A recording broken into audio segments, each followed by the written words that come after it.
disampaikan Ratu Tisha Destria setelah menyatakan mengundurkan diri dari jabatannya sebagai Sekretaris Jenderal PSSI pada Senin, 13 April 2020.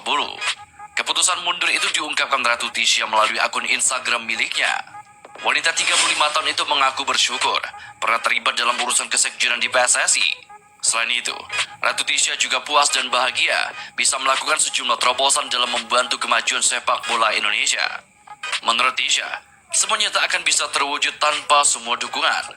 Pada akhir ucapan perpisahannya, Ratu Tisha terbata-bata menyebut akan selalu mencintai sepak bola Indonesia. Pengunduran Ratu Tisha Destria dari PSSI cukup mengejutkan. Namun, sebelum benar-benar mengkonfirmasi pengunduran diri, isu tersebut sudah tercium oleh media. Kabarnya, pengunduran diri Tisha dilakukan karena adanya desakan.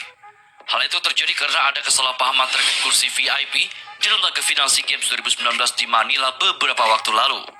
Ketua Umum PSSI, Muhammad Iriawan saat melakukan rapat dengar pendapat umum dengan Komisi 10 DPR RI meminta maaf kepada anggota DPR RI Johar Arifin. Permintaan maaf itu diyakini dilakukan karena Johar Arifin kecewa tidak diberikan akses duduk di bangku VIP saat timnas Indonesia tampil di SEA Games 2019 Filipina. Mendengar kabar Ratu Tisha Destria mundur dari PSSI, Komisaris PT Persib Bandung bermartabat Umum Mokhtar memberikan reaksi. Saya tidak tahu alasannya. Mungkin jenuh atau mungkin merasa ada kesalahan. Mungkin juga. Saya tidak tahu persis alasannya. Ucap Umu di Gedung Negara Sumedang, Selasa 14 April 2020. Walau Ratu Tisha mundur, Umu berharap PSSI ke depan bisa lebih baik dan tidak ada permasalahan di PSSI. Mungkin lebih nyaman tidak jadi sekjen di PSSI. Jadi mengambil keputusan yang tepat, bagus, dan tidak masalah, kata mantan manajer Persib itu. Umu yakin masih ada banyak orang yang bisa menggantikan Ratu Tisha. Insya Allah, ada penggantinya yang akan lebih baik nanti. Tetapi biar kawan-kawan di PSSI saja yang memilih. Nanti juga bakal ada komunikasi, kata Umum Mokhtar. Mengenai calon pengganti Ratu Tisha, Umum menyerahkan sepenuhnya kepada Exco PSSI.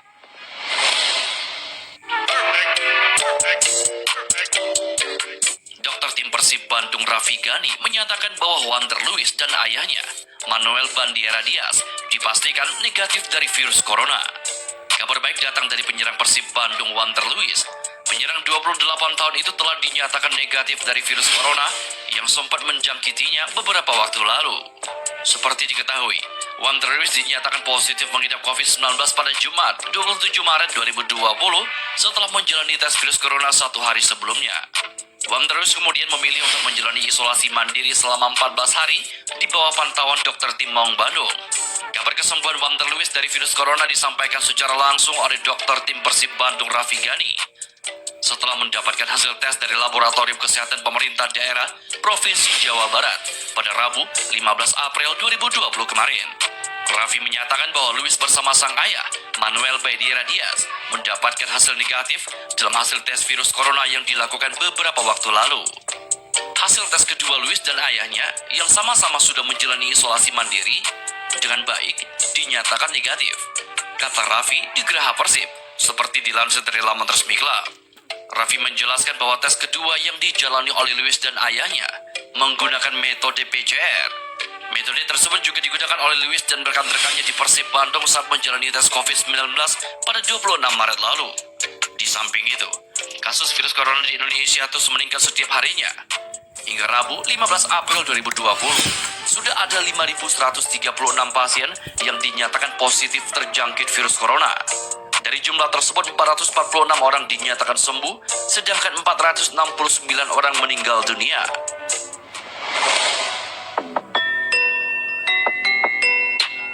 Komisaris PT Persib Bandung bermartabat Umum Mokhtar mengatakan, pihaknya akan melihat situasi dan kondisi sepak bola musim ini untuk mengambil langkah selanjutnya soal kontrak para pemain. Seperti diketahui, PSSI menyatakan status force majeure untuk kompetisi musim 2020 sejak Maret hingga Juni. Sepanjang status ini, segala aktivitas sepak bola tanah air dihentikan. Bila sesuai rencana, Liga 1 2020 hanya ditunda sampai 29 Mei 2020. Meski begitu, hal itu pun tergantung pada ketetapan pemerintah. Pasalnya, jika pemerintah memperpanjang darurat COVID-19, maka dengan terpaksa PSSI akan secara resmi membatalkan kompetisi Liga 1 dan Liga 2 2020. Kalau kompetisi berhenti, kita ambil kebijakan lagi. Ngambil kontrak berapa yang dulu. Paling seperti itu, tidak akan berubah, kata Umu Rabu 15 April 2020 kemarin. Sementara itu, PSSI tengah menyiapkan beberapa opsi jika kompetisi musim 2020 harus dihentikan. Induk organisasi sepak bola tanah air itu berencana menggelar turnamen jika liga tidak bisa kembali digelar akibat pandemi COVID-19. Hal ini untuk mengisi kekosongan sampai dengan kompetisi berikutnya digulirkan. Rencananya, turnamen ini diselenggarakan pada September 2020 mendatang. Secara pribadi, Umu mengaku sudah mendengar wacana ini dan setuju apabila turnamen pengganti diadakan. Ya, ada wacana seperti itu. Sepertinya PSSI mengambil langkah sudah benar. Nanti kalau di akhir Juni tidak selesai pandemi COVID-19, itu sudah pasti. Kompetisi musim 2020 dihapus karena tidak akan terkejar, kata Umu. Umu meyakini